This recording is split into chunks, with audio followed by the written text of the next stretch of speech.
We provide you the platform to turn your dreams into reality. Give wings to your aspirations with KR Mangalam University. Iran Israel की जंग में उस समय एक बड़ा मोड़ आया जब इजरायल के रक्षा मंत्री ने कहा कि ईरान के सर्वोच्च नेता अयातुल्ला अली खामनेई का वही हाल हो सकता है जो इराकी राष्ट्रपति सद्दाम हुसैन का हुआ था, जिन्हें 2006 में फांसी दे दी गई थी।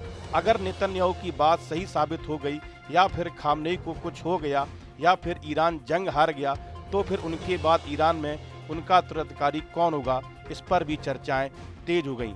आखिर कौन बनेगा ईरान का सर्वोच्च नेता और कौन बनेगा उनका उत्तराधिकारी? इस रेस में फिलहाल 5 लोगों के नाम आगे चल रहे हैं। हम आपको एक एक करके सभी के बारे में बताएंगे। संभावित उत्तराधिकारियों में सुप्रीम लीडर के दूसरे बेटे मोजतबा खामनेई सबसे बड़े दावेदार के तौर पर उभरे हैं। साल 1969 में जन्मे मोजतबा के इस्लामी रिवोल्यूशनरी गार्ड यानी कि IRGC और ईरान के मौलवी प्रतिष्ठान दोनों से गहरे संबंध हैं। उन्होंने ईरान इराक जंग के अंतिम दौर में सेवा की और वे अब मध्यम श्रेणी के मौलवी हैं जिनका पर्दे के पीछे मजबूत प्रभाव है। दूसरा नाम अली रेजा अराफी का है। वे खामनेई के बेहद भरोसेमंद हैं। अराफी असेंबली ऑफ एक्सपर्ट के डिप्टी चेयरमैन, गार्जियन काउंसिल के सदस्य और कौम में शुक्रवार की नमाज के नेता समेत कई अहम पदों पर हैं। ईरान की सत्ता संरचना के बारे में उनका ज्ञान और समझ काफ़ी अच्छी है। इस लिस्ट में तीसरा नाम अली असगर हेजाजी है, जो कि खामनेई के ऑफिस में राजनीतिक सुरक्षा मामलों की देखभाल करते हैं। प्रशासन में अपनी महत्वपूर्ण भूमिका के लिए जाने जाने वाले वह ईरान की खुफिया जानकारी को संभालते रहे हैं। साथ ही रक्षा और रणनीति के मामले में निर्णय लेने में एक बड़ी भूमिका निभाते हैं। अगला नाम मोहम्मद गोल पायेगनी का है। वे लंबे समय से खामनेई के ऑफिस में चीफ ऑफ स्टाफ के पद पर हैं और सबसे भरोसेमंद सहयोगियों में से एक हैं।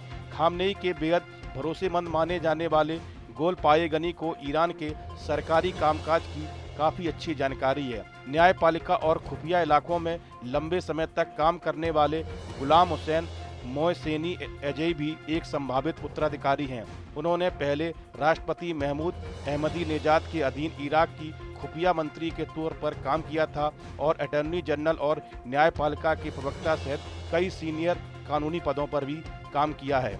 जब ईरान के सुप्रीम लीडर की मौत हो जाती है, वे अयोग्य हो जाते हैं या इस्तीफा दे देते हैं तो उत्तराधिकारी का चयन करने के लिए एक्सपर्ट की सभा बुलाई जाती है।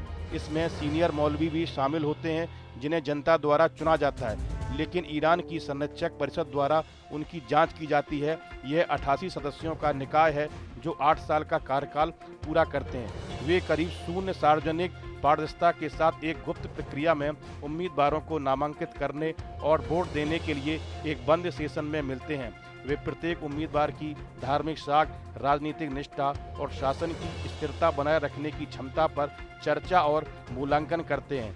नए सुप्रीम लीडर को नियुक्त करने के लिए 88 में से करीब 45 वोटों का साधारण बहुमत जरूरी है।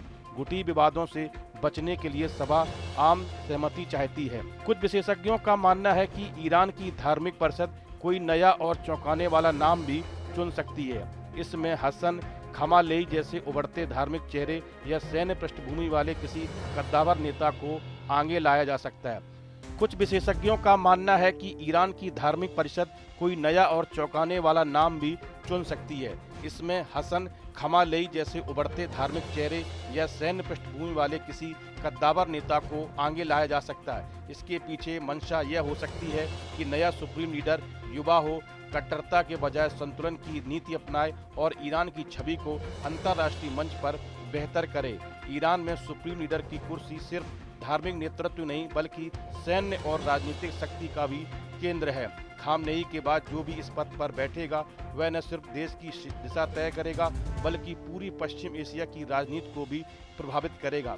फिलहाल मोजतबा खामनेई और इब्राहिम रईसी सबसे आगे नजर आते हैं, लेकिन अंतिम फैसला असेंबली ऑफ एक्सपर्ट के हाथ में होगा। इस वीडियो में फिलहाल इतना ही। आप बने रहिए न्यूज नेशन के डिजिटल प्लेटफॉर्म के साथ। जहां भक्ति है हर शब्द में, कथाओं में छिपे हैं दिव्य रहस्य और ज्योतिष देता है जीवन को दिशा। धर्म से जुड़ी हर बातों को जानने के लिए हमारे चैनल स्तुति को सब्सक्राइब करें। चैनल पर जाने के लिए इस लिंक पर क्लिक करें।